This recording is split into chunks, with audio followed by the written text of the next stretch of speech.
या देशाचे खरे दुश्मन जर कोण असतील तर ते नरेंद्र दामोदर दास मोदी आणि अमित शहा आहेत. लक्षात या लोकांनी महाराष्ट्राची वाट लावली. सत्य सांगतो, पूर्वीच्या काळी भाजपमध्ये माणसं होती, आता आहेत विकृत विचारी प्रवृत्ती. आम्ही तुरुंगात सुद्धा शिबिरं घेऊ, तुरुंगात सुद्धा शाळा बनवू, तुरुंगात सुद्धा तुमच्या विरुद्ध कट करू आणि तुमचं सरकार उलथून पाडू. आणि इथे येण्याआधी तुम्ही आम्हाला सांगता, कराड साहेबांनी सांगितलं रामावर बोलू नका, मोदी शहावर बोलू नका. तुमच्या बापाचं राज्य आहे काय? राज्य आमचं आहे, जनतेचं आहे. राज्य आमच्या बाबासाहेबांनी आम्हाला दिलेलं आहे. आविष्कार स्वातंत्र्याचा अधिकार आम्हाला बाबासाहेबांनी दिलेला आहे. शिक्षणाचा प्रकाश आम्हाला या माणसाने दाखवलेला आहे आणि स्वाभिमान आम्हाला शिवरायांनी शिकवलेला आहे. नमस्कार मित्रांनो, आपल्या हक्काच्या लोकपर्याय या यूट्यूब चॅनलमध्ये तुम्हा सर्वांचं स्वागत करतो. मित्रहो, काल सिन्नर येथे निर्भय बनो ची सभा मोठ्या थाटामाटात पार पडली. थाटामाटात हा शब्द ह्यासाठी वापरतोय कारण त्याला अजून एक शब्द वापरला पाहिजे की दणक्यात वाजली. कारण या अगोदर सिन्नर येथे निर्भय बनोच्या अंतर्गत विश्वंभर चौधरी बोलण्यासाठी गेले होते आणि तिथे उजव्या विचारसरणीच्या लोकांनी, भाजपच्या लोकांनी ती सभा होऊ दिली नाही. आक्षेप घेतला की तुम्ही धर्माच्या विरोधात बोलता, देवदेवतांच्या विरोधात बोलता, म्हणून ती सभा होऊ दिली नाही. आणि त्याचमुळे मग 38 संघटना एकत्र आल्या.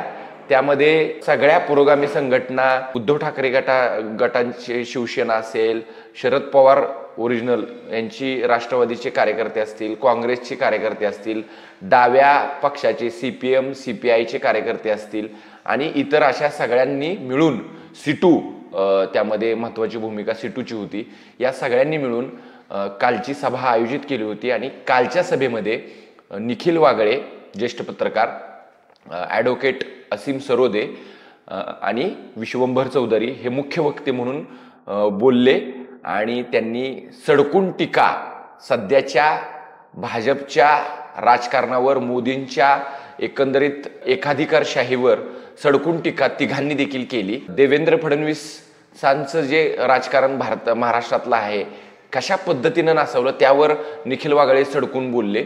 आणि अध्यक्षीय भाषण डॉक्टर DL कराड यांनी केलं. तर कालची सभा जोरात झालेली आहे आणि निर्भय बनो हे च्या बॅनर अंतर्गत अनेक महाराष्ट्रात सभा होत आहेत.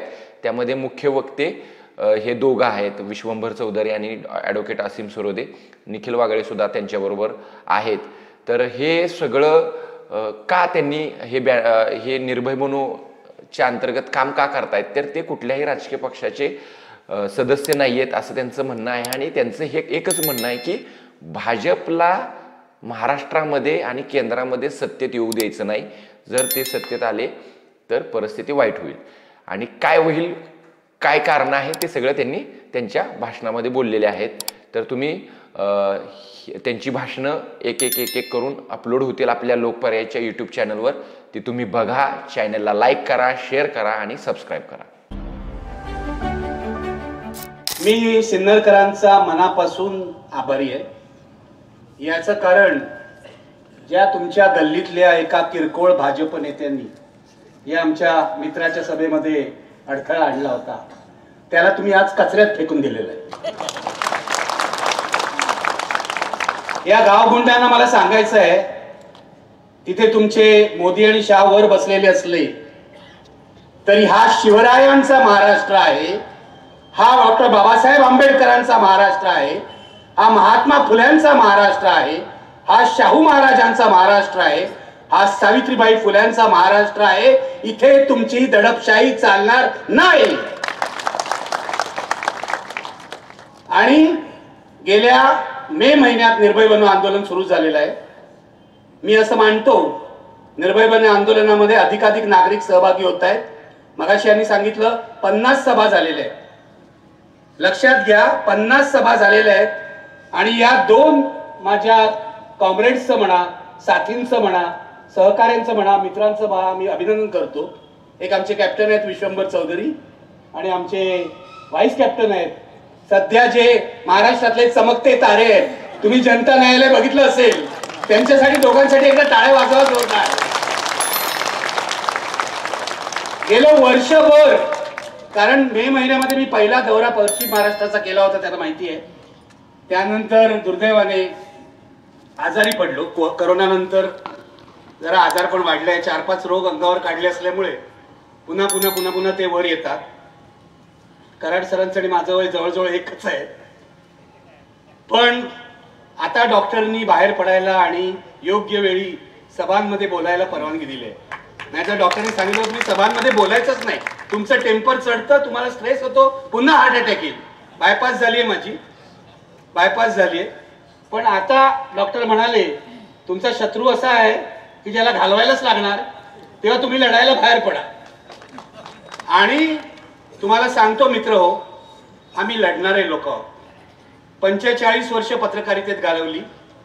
7 वेळा तुरुंगात गेलो, त्यापैकी 2 वेळा या महाराष्ट्राच्या विधानसभेने प्रिव्हिलेज करून तुरुंगात पाठवलं. आणि महात्मा गांधी म्हणतात त्याप्रमाणे तुरुंग ही शाळा आहे. ज्याचे हात स्वच्छ आहेत त्याला तुरुंगाची भीती वाटत नाही. त्यामुळे जेव्हा जेव्हा मी तुरुंगात गेलो तेव्हा तेव्हा मला एक नवं ज्ञान मिळालं, नवं ट्रेनिंग मिळालं. त्यामुळे मी तुम्हाला सगळ्यांना सांगतो, पुढचा काळ कदाचित असा येऊ शकतो की जनतेला घाबरवण्यासाठी हे वर बसलेले 2 जे गुन्हेगारी स्वरूपाचे लोक आहेत, कोणते नाव मी घेत नाही, तुम्हाला माहिती आहे 2 बसलेत वर, ज्यांचा हद्दपारीचा इतिहास आहे, ज्यांचा दंगलीमध्ये खून करण्याचा इतिहास आहे, हे कदाचित सर्वसामान्य माणसाला, तुम्हाला, आम्हाला सगळ्यांना तुरुंगात पाठवतो. आम्ही बघितले आणीबाणी. तुरुंगाची भीती आम्हाला दाखवू नका.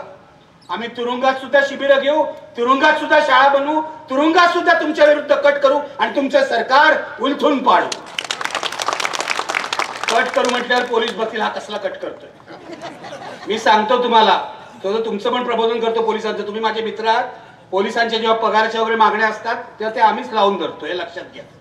पोलिसांना 8 तास ड्युटी पाहिजे ही मागणी पहिल्यापासून मीच लावून धरली. तो पोलीस हमारा दोस्त आहे, तुम्ही काय काळजी करू, आम्हाला मारू नका म्हणजे झालं. मुद्दा हा आहे की अशा प्रकारे तुरुंगात टाकतील. मला जेव्हा आर्थर रोड तुरुंगात टाकलं पहिल्या वेळेला, 4 दिवसाची शिक्षा होती, प्रिव्हिलेज मोशन.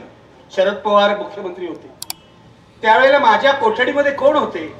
पत्रकाराला असा अनुभव असा असतो. माझ्या कोठडीमध्ये बॉम्बस्फोटातले सगळे गुन्हेगार होते, संजय दत्त सकट. गंमतच झाली मोठी. 4 दिवस मी बाहेर आलो आणि तुरुंगातल्या सगळ्या यांच्या भ्रष्टाचारावर आणि गोंधळावर एक लेख लिहिला. ते जेलर होते आपले, फुले आंबेडकरवादी होते, त्यांनाच माझ्यापेक्षा जास्त वाईट वाटायचं. ते म्हणाले सर तुम्ही कोठडीत बसू नका, माझ्या केबिन मध्ये येऊन बसा. मी म्हटलं असं कसं, महाराष्ट्र विधानसभेने मला शिक्षा दिली आहे ना, मला कोठडीतच बसायला पाहिजे. आणि कोठडीत मला बॉम्बस्फोटात अडकलेले पोलीस, कस्टम अधिकारी भेटत होते. आणि त्यानंतर मी 5 भागाची सिरीज लिहिली. मला विलासराव भेटले, विलासराव मंत्री होते तेव्हा. विलासराव म्हणजे तुम्ही आमची वाटच लावता, तुम्ही तुरुंगात गेलात तरी लिखाण सोडत नाही आणि बाहेर येऊन आमचे कपडे फाडता, तुमचं करायचं काय आम्हाला कळत नाही. दुसऱ्या वेळेला मला शिक्षा झाली, महाराष्ट्र विधानसभेने दिली. कारण चक्रधर स्वामींच्या लीळा चरित्र ग्रंथावर गाढवासारखी भाषणं विधान परिषद केली आमदार. यांनी लीळा चरित्र वाचलेलं नाही, यांना कोण चक्रधर स्वामी माहित नाही, यांना गोपू देशपांडे ईपीडब्ल्यू मध्ये लेख लिहिणारे त्याही पेक्षा जास्त माहित नाही. म्हणजे बहुसंख्य आमदार गाढव आहेत. म्हणजे गाढवाचा अपमान आहे, माफ करा मला, पण बहुसंख्य आमदार हे बिंडोक आहेत, कसलाही अभ्यास नाही, याविषयी माझी खात्री झालेली आहे. तर मला पुन्हा 10 दिवसाची शिक्षा दिली, पुन्हा आर्थर रोड. पण तेव्हा विलासराव मुख्यमंत्री होते. विलासरावांनी विधान परिषदेला सांगितलं या माणसाला तुरुंगात पाठवला का हा आपलीच गोची करतो, तेव्हा आपण असं करूया, या माणसाची 10 दिवसाची शिक्षा 1 दिवसाची प्रतिकात्मक करूया.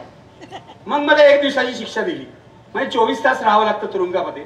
तेव्हा पण अंडा सेलमध्ये. तेव्हा त्या अंडा सेलमध्ये कोण होतं माहितीये? केतन पारेखचं जे प्रकरण झालं होतं तुम्हाला माहिती असेल, केतन पारेख भ्रष्टाचार, त्यातले सगळे लोक. मला तर खजिनाच मिळाला. आणि दुसऱ्या माझ्या बाजूच्या कोठडीमध्ये होते प्रिया राजवंशी नटी, तुम्हाला माहिती असेल, तिचे खुनी देवानंदचे 2 भाचे. आणि तुरुंगातली व्यवस्था मला दिसली. तुरुंगामध्ये तुम्हाला सर्व काही मिळतं, दारू सकट सगळं काही मिळतं. तेव्हा मी सिगरेट ओढायचो. त्या केतन पारेखच्या म्हणजे तो जो देवानंदचा भाचा होता केतन आनंद, त्याने मला डनहिल सिगरेट दिली बघा. मला म्हणाल सर, म्हणजे कसं आहे, तुम्हाला तुरुंगात ठेवतात, कोठडी वेगवेगळी असते, पण दिवसातले 2 वेळा बाहेर आणतात, जेवायच्या वेळेला, चहाच्या वेळेला, सरांना माहिती असेल. तर तुरुंगात जाणं काय आपलं सर सवयच आहे आपल्याला. तर ते बाहेर आणतात. त्यांनी मला डनहिल सिगरेट दिली, तेव्हा मी सिगरेट ओढायचो. मला म्हणाल सर अच्छी सिगरेट है, आपको दे रहा हूं, इसके बारे में लिखना मत, नहीं तो हमें नहीं मिलेगी. तुरुंगातलं जेवण अत्यंत वाईट, अक्षय कडकडीत चपात्या, त्या चपात्याचं सरपण म्हणून वापरतात, तुम्ही लक्षात घ्या. त्या चपात्या कैदी खात नाहीत. आतमध्ये कोठडीमध्ये सर्व कैद्यांनी धान्याचे डबे आणून ठेवलेले असतात आणि त्या चपात्यांचं सरपण करतात. ही आपली तुरुंग व्यवस्था आहे. आणि ज्यांना घरचा डबा येतो, तो घरचा डबा तुम्हाला लवकर पाहिजे असेल तर त्या हवालदाराला 100 रुपये दिल्याशिवाय तो मिळत नाही. ही तुरुंग व्यवस्था आहे, सडलेली पूर्ण. कुठच्या तुरुंगात तुम्ही आम्हाला घालणार आहात? तुम्ही फक्त आम्हाला फाशीच देऊ शकता, तरच आम्ही नष्ट होऊ. आज इथे येण्याआधी तुम्हाला हा माझा फोन दाखवता, आता मी असीमने दाखवला. गलिच्छ भाषेत धमक्या येत आहेत देवेंद्र फडणवीसांच्या अनुयायांच्या, असीमना मी दाखवलं. इथे येण्याआधी सकाळी निर्भय बनोच्या व्हॉट्सअप ग्रुपवर एक व्हिडिओ आला भारतीय जनता पक्षाच्या स्थानिक कार्यकर्त्यांचा. कोण असतील तर मला विचारायचं आहे, इथे निखिल वागळे उभा आहे, तुम्ही व्हॉट्सअप वरून धमक्या देता, तुम्ही व्हिडिओतून धमक्या देता, हिम्मत असेल तर स्टेजवर या इथे स्टेजवर, बघतो कोणामध्ये हिम्मत आहे. डरपोक 1 नंबरचे. मी सभ्य भाषेत बोलतो, खरं तर मला आता शिव्या द्यायचे आहेत, मी तुम्हाला सांगतो. सभ्य भाषेत बोलतो कारण ते माझं ट्रेनिंग आहे, तो माझा फुले आंबेडकरांचा संस्कार आहे. आणि इथे येण्याआधी तुम्ही आम्हाला सांगता, कराड साहेबांनी सांगितलं रामावर बोलू नका, मोदी शहावर बोलू नका. तुमच्या बापाचं राज्य आहे काय? राज्य आमचं आहे, जनतेचं आहे. राज्य आमच्या बाबासाहेबांनी आम्हाला दिलेलं आहे. आविष्कार स्वातंत्र्याचा अधिकार आम्हाला बाबासाहेबांनी दिलेला आहे. शिक्षणाचा प्रकाश आम्हाला या माणसाने दाखवलेला आहे आणि स्वाभिमान आम्हाला शिवरायांनी शिकवलेला आहे. तुम्ही कुठचे तरी 3 लोक कसले तरी झेंडे घेऊन फिरता आणि देवाच्या नावाने धुडगूस घालता. तुम्ही आम्हाला धमक्या देता आणि आता धमकी दिलेली आहे. विचारा विश्वंभरना की तुम्ही जर बाहेर गेला आणि तुमच्यावर कोणी हल्ला केला आणि तुमच्या जीवाला धोका निर्माण झाला तर आम्ही जबाबदार नाही, अशी धमकी दिलेली आहे या भाजपच्या लोकांनी. बरोबर आहे. मी यांना सांगतो, आता हिम्मत असेल आम्ही इथे जेवणार, जेवून जाणार, रस्ता पण सांगतो तुम्हाला कुठे जाणार ते. हिम्मत असेल तर हल्ला करून दाखवा, हिम्मत असेल तर हल्ला करून दाखवा. आम्ही अहिंसक माणसं आहोत, पण आमची अहिंसा ही दुबळ्याची अहिंसा नाहीये, लक्षात घ्या. स्वतःचं संरक्षण करण्यासाठी कोणाचे हात रोखायचे आणि कोणाचे हात मोडायचे हेही आम्हाला माहिती आहे. मी बाबासाहेबांचा अनुयायी आहे. मी गांधीजींचा विचार काही बाबतीत मानतो. सत्य अहिंसा यावर माझा विश्वास आहे. त्यामुळे मी माझ्या पोरावरही कधी हात उचललेला नाही, उगाचच्या उगाच कोणावरही हात उचलणार नाही. अहिंसा हे माझं व्रत आहे, धर्म आहे. पण तुम्ही जर आम्हाला वाटेल तसे वागवणार असाल, शिवीगाळ करणार असाल तर एक दिवस तुमचं तोंड कायमचं बंद केल्याशिवाय आम्ही राहणार नाही, एवढंच सांगतो. आणि ह्या लोकांना, हा माणूस संत वाङ्मय सांगतो, हे कामगार नेते आहेत, हा असीम आमचा लॉयर आहे, यांना तुम्ही धमक्या देता. अरे फुल्ली फुल्ली फुल्ली, खरंच मला राग येतो. मी नाही सभ्य, मी तुम्हाला खरंच सांगतो. त्या भिक्कार छोटाना ना, सॉरी मला माफ करा, बायका आहे तिथे, मी नाही देत शिव्या, पण तरुण मंडळी आहेत, राग आहे मनामध्ये. हा राग या लोकांनी महाराष्ट्राची वाट लावलेली आहे. या लोकांनी 14 साली आले, त्यांनी आश्वासन दिलं होतं विकासाचं, देशाचा विनाश केलेला आहे, लक्षात ठेवा. गेल्या 9 वर्षामध्ये या देशाचे खरे दुश्मन जर कोण असतील तर ते नरेंद्र दामोदर दास मोदी आणि अमित शहा आहेत, लक्षात घ्या. या देशाचे खरे दुश्मन. कारण सर्व बाबतीत या देशाचा इंडेक्स खाली गेलेला आहे. आविष्कार स्वातंत्र्याच्या बाबतीत, आरोग्याच्या बाबतीत, आर्थिक प्रगतीच्या बाबतीत, सर्व बाबतीमध्ये. आणि पत्रकार मित्र येते आहेत, नमस्कार करतो. कुठे आहेत ते? हा इथे आहेत, नमस्कार करतो. या सगळं तुम्ही माझे व्यवसाय बंधू आहात, पण 45 वर्ष पत्रकारितेत घालवल्या, तुमचा काही दोष नाही, त्या तुमच्या हरामखोर मालकांचा दोष आहे. 45 वर्ष पत्रकारितेत घालवल्यावर 10 वर्षापूर्वी आम्हाला मोदींनी आमचा राजीनामा घेतला. माझा, राजदीप सरदेसाईंचा, सिद्धार्थ वरदराजांचा, जे म्हणून मोदी विरोधी पत्रकार आहेत त्याला टिपून टिपून राजीनामा घेतला. माझं चॅनल, माझं नेटवर्क 18 3000 कोटीला विकत घेतलं. कोणी? अंबानीनी. तर माझ्याकडे आले अंबानीचे लोक, तुमचा काय विचार आहे? म्हटलं विचार काय असायचा, जे मी करतोय तेच करणार. तुम्हाला काढून टाकायचं असेल तर काढून टाका, चुकीच्या पद्धतीने काढून टाकलं तर मी कोर्टात जाईन, साधी गोष्ट आहे. सकाळी आले HR चा माणूस, नाही सर असं नका करू, आम्ही तुम्हाला 2 वर्षाचा पगार देतो अगं, पण तुम्ही जा इथून. म्हटलं लिहून द्या. संध्याकाळी 5 वाजता माझ्या टेबलावर चेक तयार होता. अंबानीकडून 2 वर्षाचा पगार मी वसूल केला. राजीनामा तर ते घेणारच होते. याच्याकडे अंबानीच्या माणसांनी बोलून मला विचारलं की तुमचा विचार काय आहे? म्हटलं माझा विचार जो संविधानाचा विचार आहे. पत्रकाराला विचार काय असतो? संविधानाची चौकट आहे, तोच विचार असतो. सत्य सांगणं हा माझा विचार आहे. मग कसं होणार? कैसा होगा तो आप देखिए. अगर मुझे रखना है तो रखिए, नहीं तो मैं जा रहा हूं घर. आचार्य जावडेकरांचा आदर्श माझ्या समोर आहे. आचार्य जावडेकर नवशक्तीचे संपादक होते. ते सांगायचे संपादकाचा राजीनामा नेहमी संपादकाच्या वरच्या खिशात पाहिजे. माझा असतोच वरच्या खिशात नसला तर मनात असतो. तुम्ही माझ्यावर अन्याय कराल. IBN लोकमतचा मी संपादक झालो तेव्हा माझी एकमेव अट होती, तुम्ही पगार मला किती द्या. मी पगार सुद्धा विचारला नाही. 100% स्वातंत्र्य पाहिजे. 2014 पर्यंत मला 100% स्वातंत्र्य मिळालं. 100 ना 101% आहे ना, विचारा. दर्डाची पण हिंमत नव्हती माझ्या पुढे येऊन बोलायची. हे मी अनेकदा इंटरव्ह्यू मध्ये सांगितलंय. दर्डा आमचा स्लीपिंग पार्टनर होता. स्लीपिंग पार्टनर म्हणजे कळतंय ना, म्हणजे इन्व्हेस्टिंग पार्टनर होता. इन्व्हेस्टिंग पार्टनर, त्यांनी भांडवल गुंतवलं होतं.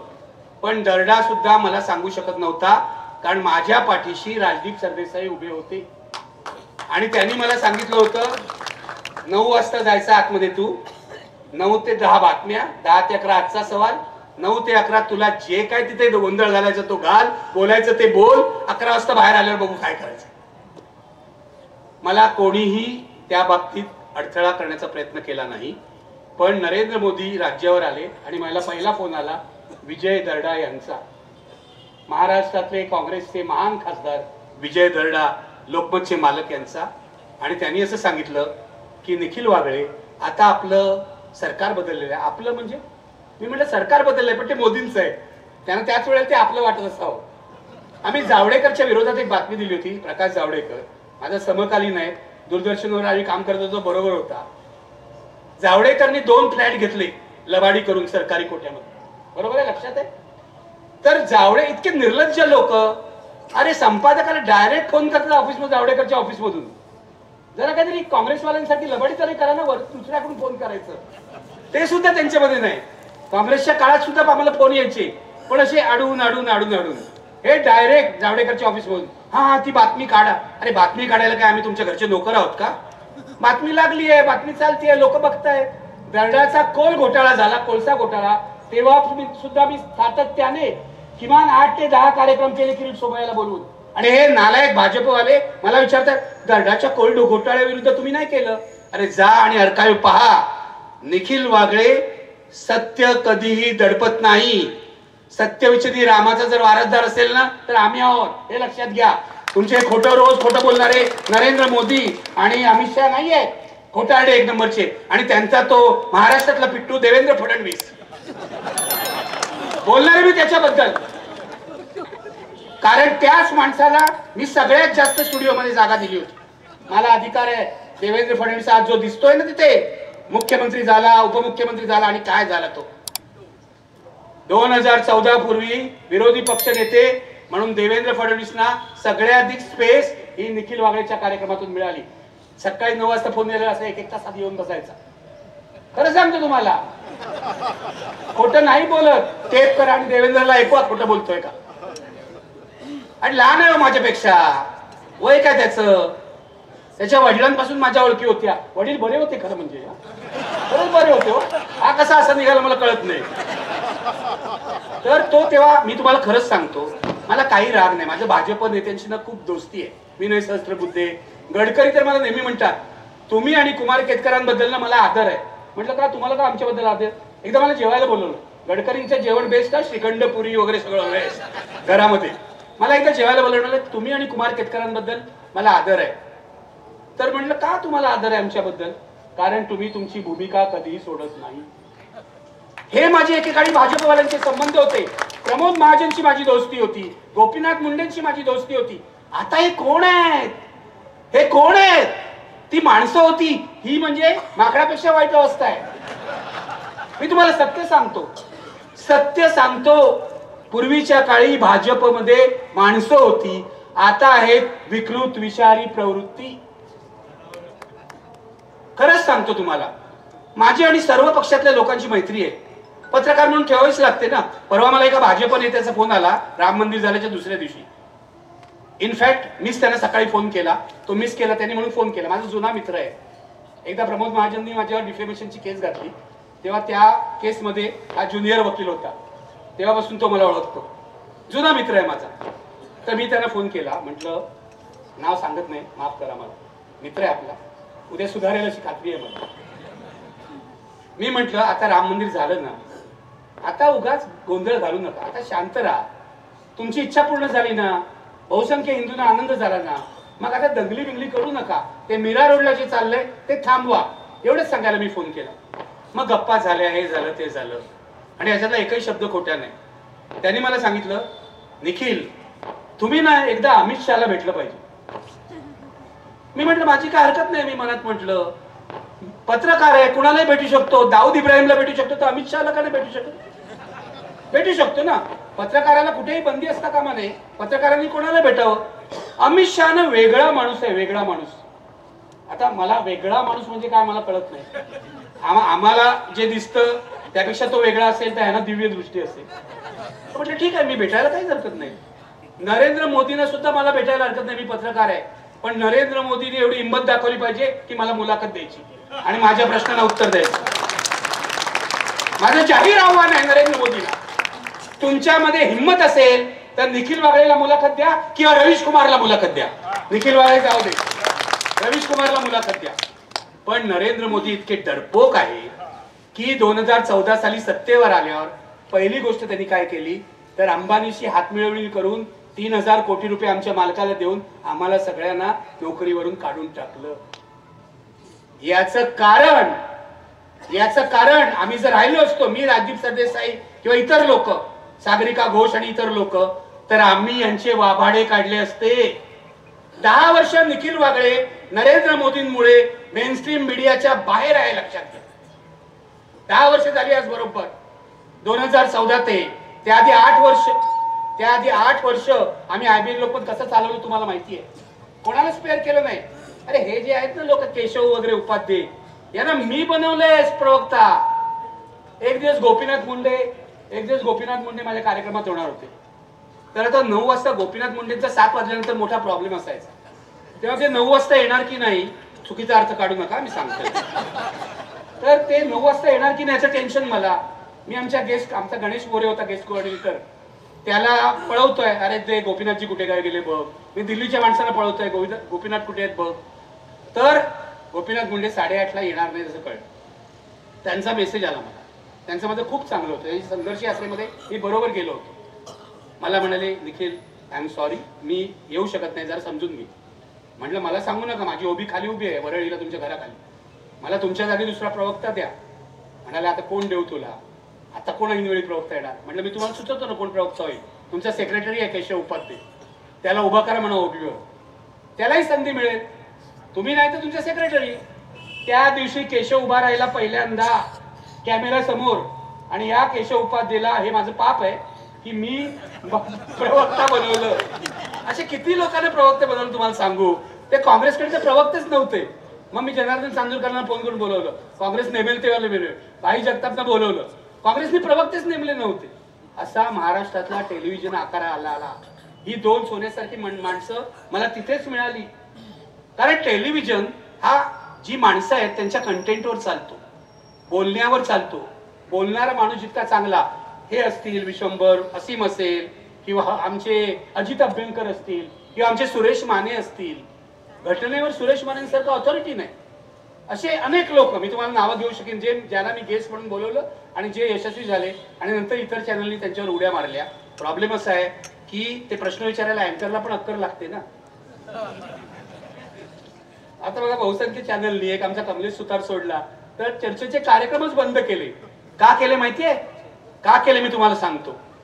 भारतीय जनता पक्षाने त्यांच्यावर दबाव आणला आणि हे मी तुम्हाला पुराव्यासकट सांगतो.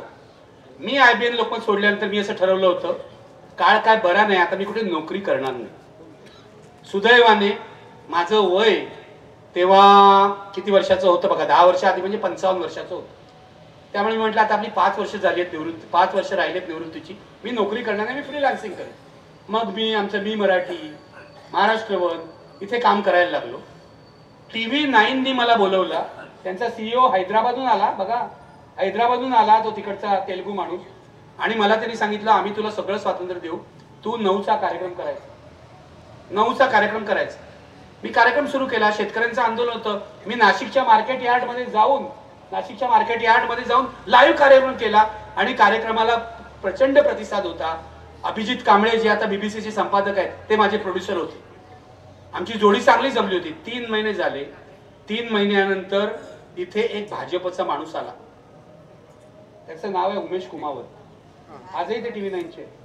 उमेश कुमावत हे भाजपच्या मुखपत्राचे संपादक होते किंवा जे काय होते ते होते. उमेश कुमावत हा भाजपचा माणूस आहे. तो तिथे आला. तिने मला आल्याला सांगितलं की सर तुमचा कार्यक्रम आहे ना 9 वाजता नाही करायचा, आपण संध्याकाळी 5 वाजता करायचा. म्हणलं मी करणार नाही, तुम्ही माझ्याशी कॉन्ट्रॅक्ट केलंय प्राईम टाइमचं, मी तुमच्यावर केस टाकीन म्हटलं कोर्टात जाऊन. मग ते घाबरले. केस टाकली म्हटलं घाबरतात. मग 1 महिना आणखीन चालवलं त्यांनी आणि मग 1 महिन्याने मला सांगितलं तुमचा कार्यक्रम आम्ही बंद करत आहोत. तसं कॉन्ट्रॅक्ट बसतंच, कधी ते बंद करू शकतात. पण हे त्यांनी देवेंद्र फडणवीस यांच्या दबावाने केलं असा माझा आरोप आहे. ज्या देवेंद्र फडणवीसला माझ्या स्टुडिओत बोलवून मी स्पेस दिली विरोधी पक्ष म्हणून, त्यांनी पत्रकारांचे गळे घोटण्याचं काम केलं. पत्रकारांना सर्व मलिदा पुरवणं, सर्व म्हणजे काय ते तुम्ही आता जास्त सांगत नाही. पत्रकारांना दिवाळीला मोठमोठे गिफ्ट देणं, पत्रकारांना दर महिन्याच्या 1 तारखेला पाकिटं देणं, हे सगळे प्रकार भाजपचे नेते करतायत. आणि याच्यामध्ये काला म्हणावं केस माझ्यावर डिफेमेशनची, मी ठामपणे सांगतो याच्यामध्ये देवेंद्र फडणवीस सुद्धा सामील आहे. वर्षा बंगल्यावर देवेंद्र फडणवीस 14 ते 19 मुख्यमंत्री असताना पत्रकारांचा एक गट होता जे देवेंद्र फडणवीसची चमचेगिरी करायची. आता मी नावं पण घेऊ शकतो पण जाऊ दे, कशाला काय पत्रकार बरोबर नाव नको ना घ्यायला, कोणतरी आपल्यातच अडकते. प्रेम करतो तुमच्यावर, लक्षात ठेवा. त्या पत्रकारांच्या गटाला लष्करे देवेंद्र असं आम्ही म्हणायचो, बरोबर आहे, लष्करे देवेंद्र. कारण देवेंद्र फडणवीस चमचेगिरी, त्याच्याच बातम्या लावा, त्याच्याच बातम्या प्रिंटिंग करा, हेच धंदे यांनी केले. माझा एक मित्र त्यांच्या ऑफिसमध्ये होता, त्याचे 3-4 OSD माझे चांगले ओळखीचे आहेत आणि एक OSD तर खूपच माझ्या एका डॉक्टर मित्राचा मुलगा आहे, त्यामुळे तो होता. यांच्या ऑफिसमध्ये काय चाललंय ना मला पूर्ण करायचं. देवेंद्र फडणवीसला मी एवढी स्पेस दिल्यामुळे जेव्हा मुख्यमंत्री झाले 14 साली, तेव्हा त्यांनी पहिली मुलाखत मला दिली. कॅश न्यूज म्हणून इंग्लिश चॅनल होतं, वेब पोर्टल, त्याला. तर हे माझे देवेंद्र फडणवीसशी संबंध. सांगण्याचा मुद्दा असा मित्र तुम्हाला की हा एकेकाळी बरा असलेला माणूस, एकेकाळी तत्वांशी काहीतरी थोडीशी बांधिलकी असं दाखवणारा माणूस आता पूर्णपणे खलनायक झालेला आहे. सत्तेचा माज, सत्तेची चटक, सत्तेसाठी वाटेल ते. देवेंद्र फडणवीस ही अधपतनाची, राजकीय अधपतनाची सगळ्यात खालची पायरी आहे, लक्षात. मी तुम्हाला आवाहन करतो की या माणसाला महाराष्ट्राच्या राजकारणातून हद्दपार करा.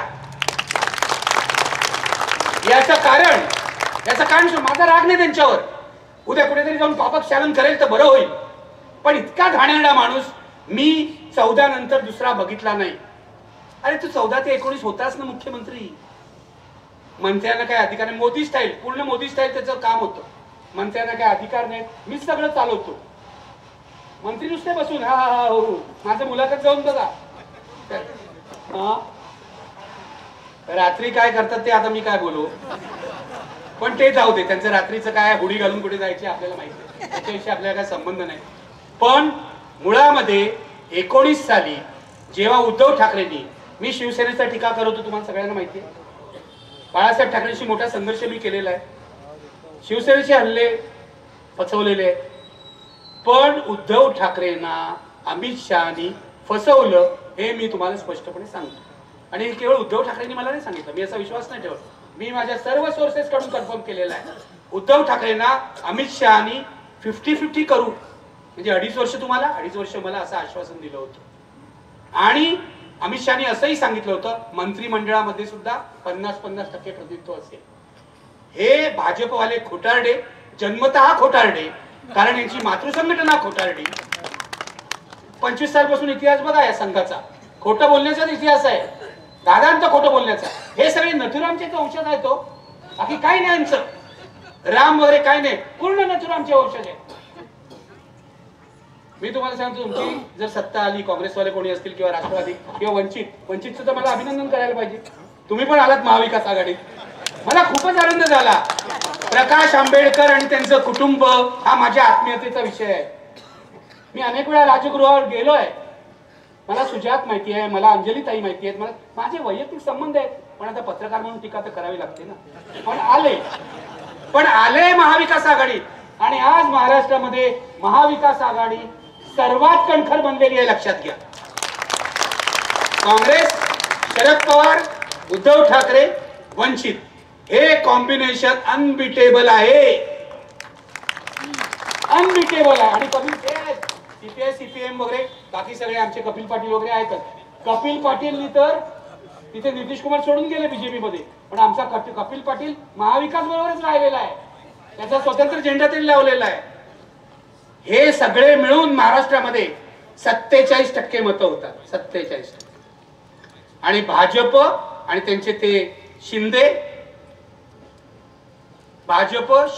आणि अजितदादा मिळून 40%च्या वर जात नाही, आणि शिंदेजी तर खालीच जाणार. आज माझ्याकडून लिहून घ्या, हे भाजपवाले इतके बेकार, खुंची, कृतज्ञ आणि गलिच्छ आहे की उद्या ते शिंदेना आणि अजितदादांना सुद्धा कचऱ्याच्या पेटीत टाकते. लिहून घ्या माझ्याकडे. 45 वर्षाचा राजकारणाचा अनुभव आहे म्हणून बोलतोय. शरद पवारांवर मी खूप टीका केली, पण महाराष्ट्रात शरद पवारांच्या प्रगल्भतेचा दुसरा नेता नाही. मी टीका केली आहे खूप शरद पवारांवर, पण कधीही पवारांना फोन केला, पवार साहेबांना फोन केला तर ते कधीही भेट नाकारत नाहीत. वागळे तुम्ही माझ्यावर असं का लिहिलं हे असं विचारत नाहीत. हा सभ्यपणा आहे, हा सभ्यपणा आहे. उद्धव ठाकरे तर आता सत्ता गेल्यानंतर तर खूपच बदलले. मागे मी त्यांच्यावर टीका केली होती की उद्धव माझी दोघांची दोस्ती आहे, बाळासाहेबांचं माझं वेगळं नातं होतं, उद्धवची दोस्ती, राजची दोस्ती, त्यामुळे दोन्ही घरात मी जातो. मला कोणी बंदी नाही करू शकत अशी. तर मुद्दा असा आहे की राजचा स्वभाव दिलदार आहे असं मी म्हटलं होतं, आणि उद्धव ठाकरे जरा खचडू आहेत असं म्हटलं होतं. आणि ते होते, जरा लोकांना भेटायचे नाही, लांब ठेवायचे. पण आता गेल्या 5-6 महिन्यामध्ये, म्हणजे महाविकास आघाडीचं सरकार गेल्यापासून उद्धव ठाकरे आमूलाग्र बदललेले, आमूलाग्र. आता फोनही घेतात. एकदा मी मातोश्रीवर फोन केला तर उद्धव ठाकरे फोनवर आले नाहीत म्हणून मी वैतागलो. आधीच माझं डोकं थोडंसं तापट आहे. तर मी त्या ऑपरेटरला म्हटलं, हो तुम्ही असे फोन न घेतल्यामुळे सत्ता गेली आहे, तर आता तरी फोन घ्या. तर तो ऑपरेटर काय मला म्हणतो माहितीये, साहेब हे फक्त तुम्हीच त्याला सांगू शकाल, तुम्हीच सांगा. पण उद्धव ठाकरे आमूलाग्र बदललेले आहेत. ते कोणी शिवसैनिक आहेत की मला माहित नाही, पण हा उद्धव ठाकरेंचा नवा जन्म आहे, हे लक्षात घ्या. आणि मी उद्धव ठाकरेंचा पूर्ण समर्थन अशासाठी करतो की आज लढाई उद्धव ठाकरे विरुद्ध भाजपशी नाहीये, आज लढाई लोकशाही विरुद्ध हुकुमशाही अशी आहे. आणि माझ्यावर विश्वास ठेवा, माझी सवय जुनी आहे. उद्धव ठाकरे जर चूक केली ना तर हाच पहिला माणूस असेल त्यांच्यावर टीका करणार. पण आज महाराष्ट्रामध्ये मी कधीही आवाहन केलं नाही, आज पहिल्यांदा करतोय. कधीही आजपर्यंत सभांमधून केलं नाही, कोणाला हरवाय सांगितलं, कोणाला जिंकवाय सांगितलं नाही. आज पहिल्यांदा तुमच्या सभेमध्ये करतोय आणि यापुढच्या महाराष्ट्राच्या प्रत्येक सभेत करीन. महाराष्ट्र धर्माला कलंक असलेल्या भारतीय जनता पक्ष आणि त्यांच्या सोबत्यांचा पराभव करा.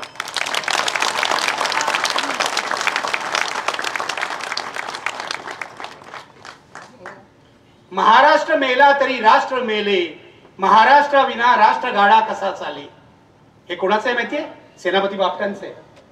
महाराष्ट्र मेला तरी राष्ट्र मेले, महाराष्ट्राविना राष्ट्र गाडा कसा चाले. मित्रो, ही लढाई मोदी शहा विरुद्ध बाकी सगळे नाही. ही लढाई मोदी शहा आणि त्यांचे फडणवीसांसारखे गुलाम विरुद्ध महाराष्ट्र ही आहे. या सगळ्या महात्म्यांना साक्षी ठेवून आपल्याला हे ठरवायला पाहिजे की कोणत्याही परिस्थितीत जीव गेला तरी महाराष्ट्र धर्माचं आपण रक्षण करायला पाहिजे. कोणत्याही परिस्थितीत. इथे तरुण मुलांना मी सांगतोय, तुमच्यामध्ये रक्त सळसळत असेल ना तर जागे व्हा. ही भाजपची जी आहेत ना, अशी धमक्या देणारी, त्यांचा तर मी खिचगंटीतच ठेवत नाही. पण मी त्यांना आवाहन करतो, तुम्हाला जर तुमची कुटुंब सुरक्षित पाहिजे असतील पुढच्या काळामध्ये, नाहीतर हे ब्रिजभूषण शरण सिंग सारखे लोक तुमच्याच घरात घुसतील, तुमच्याच घरात घुसतील. भाजपमध्ये काय चाललंय तुम्हाला सांगितलं ना, अंगावर काटा येईल आतमध्ये. कळलं का? कोण कोणाचं काय करतोय सांगितलं ना, आणि कोण कोणाचं काय कापायचा प्रयत्न करतोय. आज जास्त बोलत नाही, नाहीतर माझाच काटा काढतील. पण महाराष्ट्राची परंपरा आमच्या आचार्य यात्र्यांची आहे. आचार्य यात्रे आम्हाला मार्ग दाखवतायत की तुम्हाला सत्य बोललं पाहिजे, आणि त्याच मार्गावरून आम्ही चालतो. ही लढाई महाराष्ट्र धर्माची लढाई आहे. गुंड प्रवृत्तीच्या दोन गुजरात्यांनी महाराष्ट्र वेठीला धरलेला आहे. गुजराती मराठी असं बोलायला मला आवडत नाही. याचं कारण मी महाराष्ट्रातले गुजराती सुद्धा महाराष्ट्रीयन आहेत असं मानतो. पण या दोन गुंड प्रवृत्तीच्या गुजरात्यांनी महाराष्ट्र वेठीला धरलेला आहे. मुंबई बर्बाद करायचं षडयंत्र त्यांनी केलेलं आहे. आणि मुंबई मधले किती उद्योग, आता शेवटचा म्हणजे तो डायमंड बाजार तर गेला सुरतला, माहितीये तुम्हाला. आता तिथे जाऊन त्यांच्यापुढे इतक्या अडचणी आल्या की डायमंड व्यापारी परत यायला लागले. अरे मुंबईने तुम्हाला आसरा दिला, मुंबईने तुम्हाला रोटी दिली, तुम्ही तिकडे जाऊन ढोकळा खाताय, लाज नाही वाटत तुम्हाला? परत या ना. नाही मिळत नाही, तिथे काय मिळालं नाही ना, मोदींनी काय दिलं नाही ना, फक्त पंचतारांकित बिल्डिंग उभी केली. आणि आता तर काय झालं सांगतो, फिल्मफेअरचा सोहळाही या वर्षी अहमदाबादला झाला. म्हणजे हे तिथे साबरमतीच्या झुल्यावर बसले त्या चिनी पंतप्रधानांबरोबर. लक्षात आहे ना? साबरमतीच्या किनारे झुले पे बैठे मोदी जी और वो चीन का प्राइम मिनिस्टर. काय झालं? घुसला ना चीन आतमध्ये, घुसला ना. कुठे गेला तुमचा झुला? हे काहीच करू शकत नाहीत, कारण हे नादान आहेत. यांना भारताचं संरक्षणही करता येत नाही. आम्हाला सांगितलं 370 कलम काढून टाका. माझी हरकत नाही. माझी हरकत अशासाठी नाही की मुळामध्ये ते कलम आहे ना, ते अत्यंत मिळमिळीत झालं होतं आणि त्यातल्या अनेक तरतुदी ज्या आहेत त्या काँग्रेस सरकारच्या काळात रद्द करण्यात आल्या होत्या. काढून टाका, माझी काय हरकत नाही. 370 कलम तर आपण काढलंत ना, माझी काय हरकत नाही. त्याचं नाहीतरी ते निरुपयोगी होतं, भावनिक होतं. मुद्दा असा आहे, 370 कलम काढल्यावर काश्मीर मधले व्यवहार सुरळीत होतील, दहशतवाद राहणार नाही असं आश्वासन तुम्ही दिले होतं. मग आता काश्मीरी पंडितांना कोण मारतंय? बघा किती हल्ले झाले. 370 कलम काढल्यानंतर किती हल्ले झाले बघा. काय झालं बघा. मी पुलवामाबद्दल तर बोलतच नाहीये, कारण पुलवामा कोणी केलं या माझ्या मनात संशय आहे. काश्मीरचे राज्यपाल, काश्मीरचे माजी राज्यपाल सत्यपाल मलिक. तुम्ही पेपर वगैरे वाचता ना? हो म्हणा जर जोरात. सत्यपाल मलिकने काय आरोप केला तुम्हाला माहितीये की पुलवामाच्या घटनेमध्ये या जवानांना जायला जर विमानं दिली असती तर हे सगळे जवान वाचले असते. पण मोदी सरकारने, मला असं वाटतं राजनाथ सिंग तेव्हा होते होम मिनिस्टर, त्यांनी ही व्यवस्था केली नाही, म्हणून आमचे जवान मारले गेले. जवानांचं रक्त हाताचं लागलंय मोदी आणि या सर्व लोकांच्या. कसलं राष्ट्रप्रेम सांगता तुम्ही? एक नंबरचे देशद्रोही लोक. आम्हाला राष्ट्रप्रेम सांगू नका. आमच्या आई वडिलांनी, आमच्या नातेवाईकांनी लाठ्या खाल्लेले, जेलमध्ये गेलेले. तुम्ही सांगता आम्हाला राष्ट्रप्रेम? तुम्ही जवानांना मारलं. आणि का बोललं जात नाही? कारण या देशातला मीडिया अत्यंत लाचार झालेला आहे. मी तुम्हाला एक गोष्ट सांगतो आणि सत्य आहे, आणि वर्तमानपत्राचं नाव घेऊन सांगतो, उद्या माझं भाषण तर काही छापणार नाही. लोकमतच्या मालकांनी फरमान काढलं की सत्यपाल मलिकचं एकही स्टेटमेंट छापायचं नाही. आणि तुम्ही चेक करू शकता. लोकमतच्या फायली जाऊन बघा सत्यपाल पॉलिसचं काय छापलंय. हे लोकमतच्या मालकांनी फरमान काढलं आणि हे मला माझी सूत्र सगळीकडे असतात ती बरोबर योग्य माहिती देतात. हे जो माणूस 2 टर्म का 3 टर्म काँग्रेसचा खासदार झालाय त्याला लाज नाही वाटत. मला लाज वाटते. लोकमत हा महाराष्ट्रात सगळ्यात मोठा पेपर आहे असं म्हणायला. तिथे ते सकाळवाले कोण आहेत आपले काय नाव ते पवार अभिजित पवार बोलू ना का थांबू. अभिजित पवार. आता हे अभिजित पवार पवारांच्या कुटुंबातले अमुक तमुक हे जाऊन मोदींना भेटतायत. मोदीने हात लावला काय सोनं बी नव्हतं की मला कळत नाही. प्रत्येक मालक आता हे पुढारी नावाचे चॅनल निघाले. हे माझा असा आरोप आहे हे भाजपच्या सांगण्यावरून काढण्यात आलेलं आहे. भाजपच्या दबावाने काढण्यात आलेला आहे. आणि इथल्या प्रत्येक चॅनलला आणि पेपरला पत्रकारांनो तुमच्यावर बोलत नाही तुमच्या मालकांवर बोलतो. तर इथल्या प्रत्येक पेपरला आणि प्रत्येक चॅनलला कोट्यावधी रुपयाच्या जाहिराती दरवर्षाला दिल्या जात आहेत. कोट्यावधी रुपये सारले जातात त्यांच्या तोंडामध्ये. पूर्वी कसं पत्रकार पाकिटं वगैरे घ्यायचे. मी जिल्ह्याच्या ठिकाणी जातो माफ करा पण खरं बोलायला पाहिजे ना. तेव्हा मला आपले कार्यकर्ते सांगायचे सर काय झालंय हल्ली 25-30 लोकांना पाकिटं द्यावीच लागतात. म्हणजे सातारा जा कुठे अमरावती जा प्रत्येक ठिकाणी पत्रकारांनी पाकिटं द्या. कार्यकर्ते बरोबर आहे बघा बरोबर आहे. हे रिपब्लिकन पक्षाचे आहेत. कार्यकर्त्यांना विचारा पत्रकारांना पाकिटं द्यावी लागतात की नाही. हे सत्य आहे. पण मोदीजी हुशार तुमच्यापेक्षा. ते म्हणाले पत्रकारांना कशाला पाकिटं द्यायची मालकालाच देऊ. डायरेक्ट ऑफिशियली जाहिराती देऊ मालकाला. अशा प्रकारे सगळ्या प्रेसचं दमन करण्यात आलेलं आहे.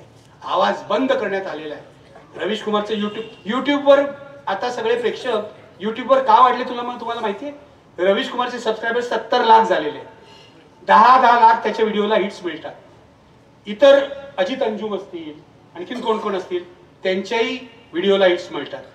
नशिबाने अजून मी जिवंत आहे लोकांना माहिती आहे त्यामुळे माझ्या यायला मिळतात. पण सांगायचा मुद्दा की लोक टेलिव्हिजन सोडून युट्यूबकडे का वळले याचं कारण युट्यूब मधून आपल्याला काहीतरी अजून स्वतंत्र आवाज ऐकू येतो असं लोकांना वाटतं. पण तुम्हाला आणखीन एक गोष्ट सांगतो जी तुम्हाला माहिती आहे की नाही मला माहित नाही. रवीश कुमारच्या युट्यूब चॅनलवर जाऊन हा व्हिडिओ बघा. थोड्याच दिवसात मोदीजी एक बिल आणतायत. युट्यूब सेन्सॉर करणार आहेत. या इलेक्शन नंतर सोशल मीडिया सेन्सॉर होईल. म्हणजे आमचे आवाज पोचणार आहेत की नाही मला माहित नाही. पण जर लोकशाही मार्ग तुम्ही बंद केलात आमचा आवाज पोचायचा तर आम्ही भूमिगत मार्गाने प्रयत्न करू. आणि लागलं बिल लागू झालं अजून हे नाही झालं इम्प्लिमेंट झालं पास झालंय इम्प्लिमेंट झालं नाही. तुम्ही हा जाऊन व्हिडिओ बघा रवीश कुमारच्या याच्यावर. मी तुम्हाला स्पष्ट सांगतो जर तुम्ही आमचे आवाज लोकशाही मार्गाने बोलण्याचा आवाज बंद केला तर आम्ही भूमिगतरित्या काही करू. जसं उषा मेहतानी भूमिगत रेडिओ चालवला रेडिओ भूमिगत रेडिओ स्वातंत्र्य आंदोलनामध्ये. आमच्याकडे खूप उपाय आहेत. आणीबाणीमध्ये सुद्धा आम्ही अशा प्रकारची मॅगझिन्स आणि पॅम्पलेट काढलेली आहे जी लोकांमध्ये डिस्ट्रीब्यूट करतो. आम्ही लहान होतो तेव्हा कॉलेजमध्ये होतो रुईया कॉलेजमध्ये. एकदा पोस्टर लावत होतो आम्ही. दुर्गाबाईंनी पद्मश्री सोडली पु ल वि स खांडेकर तुम्ही कधी सोडणार. एवढं साधी गोष्ट. कारण दुर्गाबाईंनी पद्मश्री सोडली होती आणीबाणीमध्ये पु ल आणि यांनी सोडली नव्हती. तर आमच्या पाठी तिकडे टिळक ब्रिजच्या खाली पोलीस लागले. हे पोरांनो काय करतायत म्हटलं पोस्टर लावतोय हटा म्हणून. आणि इतके मागे लागले की आम्हाला पळूनच जावं लागलं. पण आणीबाणीमध्ये आम्ही तरुण पोरं असताना काम केलेलं आहे तेव्हा आम्हाला माहिती आहे आणीबाणी काय असते. आणीबाणीमध्ये आमच्या ओळखींचे वडील आया तुरुंगात होत्या. पण इंदिरा गांधींची आणीबाणी अधिकृत आणीबाणी होती. आणि मी तुम्हाला सांगतो अनुभवाने मोदींची आणीबाणी ही अघोषित आणीबाणी आहे. मोदी कधीही अधिकृतरित्या आणीबाणी आणणार नाही. माझं असं म्हणणं आहे इंदिरा गांधींची आणीबाणी इंदिरा गांधीने आणली त्यांनी मागे घेतली. चूक झाली आहे त्यांनी मान्य केलं. त्यांनी देशाची माफी मागितली. माझी अशी इच्छा आहे इंदिरा गांधींच्या आणीबाणीपेक्षा मोदींची ही अघोषित आणीबाणी भयंकर आहे. याचं कारण इथे माणसांचे जीव घेतले जात आहेत हे लक्षात घ्या. कायद्याच्या चौकटीत बसून माणसांचे जीव घेतले जात आहेत. जशी इंदिरा गांधींनी माफी मागितली ना तशी एक दिवस या मोदी शहाला मागावी लागेल अशी माझी अपेक्षा आहे इच्छा आहे. विश्वभर म्हणतील तुम्ही जर मगाशी म्हणालात की हे हरणार आहे तुमच्या तोंडात साखर पडो किंवा 5 किलो गुळ पडो जे काय पडो.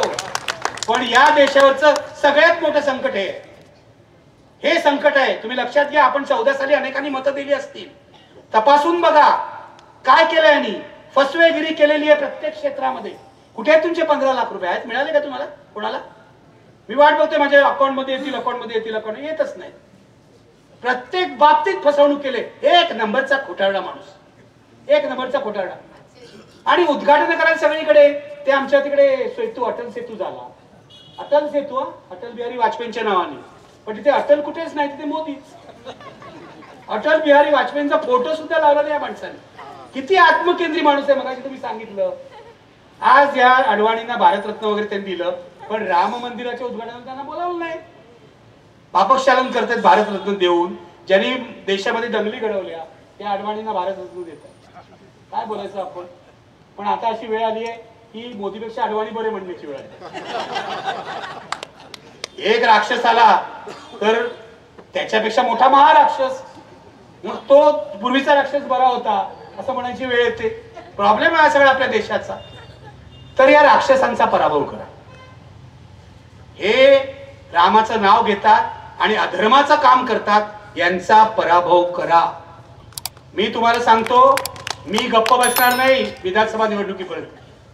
मोदी दडपोक कशासाठी आहेत तर मोदींना साध्या महापालिका निवडणुका सुद्धा घेता आल्या नाही, कारण त्यांना वाटतं आपला पराभव होईल. आता महापालिका निवडणुका विधानसभेनंतर होतील, कारण त्यांना सतत वाटतं शिंदेवर उपयोग नाही. शिंदे 5% आणले शिंदेनी. शिंदेला खोके भरपूर दिले, पण 5%च मतं आणतायत. अजितदादाचे 4%च आहेत. 5 ने 4 9 आणि यांची स्वतःची 27. किती झाली बघा. याच्या पलीकडे काय जात नाही. मुद्दा असा आहे की या लोकांनी, माझा राग यांच्यावर अशासाठी आहे, मोदी शहानी महाराष्ट्राची वाट लावली. मी काय म्हणतो, बुद्धिवंतांचा महाराष्ट्र एकेकाळी होता, हा बदमाशांचा महाराष्ट्र झालेला आहे पूर्वीच. पण हा बदमाशांचा महाराष्ट्र यांनी आता विकायला काढलेला आहे. लक्षात घ्या, विकायला काढलेला आहे. अरे पोलीस स्टेशन मध्ये जाऊन यांचा तो गणपत गायकवाड, तुम्हाला माहितीये गणपत हे बसले तिकडे कोकरकर, गणपत गायकवाड कल्याणचा केबल ऑपरेटर, तो आमदार झाला. गेल्या वेळेला पण आमदार होता. पोलीस स्टेशन मध्ये जाऊन 6 गोळ्या मारतो. आणि कोणाला मारलं मगाशी सांगितलं नाही यांनी. कोणाला मारलं माहितीये का? शिंदे गटाच्या अध्यक्षाला मारलं त्याने. हे असेच अंतर्गत बंडाळे होऊन मारणार आहेत. आम्हाला मारायचं विसरा, आधी स्वतःच बघा. स्वतःच्या सत्तेतल्या पार्टनरला यांनी 6 गोळ्या मारल्या. काय चाललंय महाराष्ट्रामध्ये?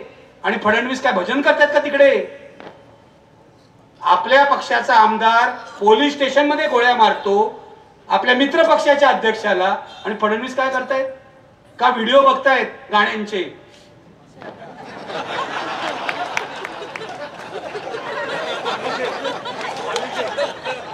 ही कोणाचं नाव घेतलेलं नाही, लक्षात ठेवा. तुम्ही असताय का असताय मला माहित नाही. माझं म्हणणं एवढंच आहे की महाराष्ट्रातली कायदा सुव्यवस्था पूर्ण कोसळलेली आहे. तुम्हाला माहिती आहे, गेल्या 8 महिन्यामध्ये महाराष्ट्रामध्ये 9 जिल्ह्यामध्ये दंगली झालेल्या आहेत. कोल्हापूर सकट या दंगली पद्धतशीरपणे घडवल्या आहेत. एक टी राजा सिंग नावाचा माणूस आहे, आमदार तेलंगणातला. तो इथे येऊन प्रक्षोभ भाषण करतो. आणि ही 2 राणेची पोरं आहेत ना, नारायण राणेची 2 विकृत पोरं, ती जाऊन 3 आहेत का? हा टिल्लू पिल्लू मी असे बोलत नाही. ते तो सगळा अधिकार मी संजय राऊतांना दिलेला आहे. मी असं बोलत नाही कोणाच्या उंचीवरून वगैरे, मला असं आवडत नाही. पण ती जी विकृत पोरं आहे, ज्यांनी मला पण खूप त्रास दिलेला आहे, खूप बेदम मारहाण केली होती त्यांनी मला मालवणीला, आपल्या मालवणला, आणि एकदा माझ्यावर केसही घातली.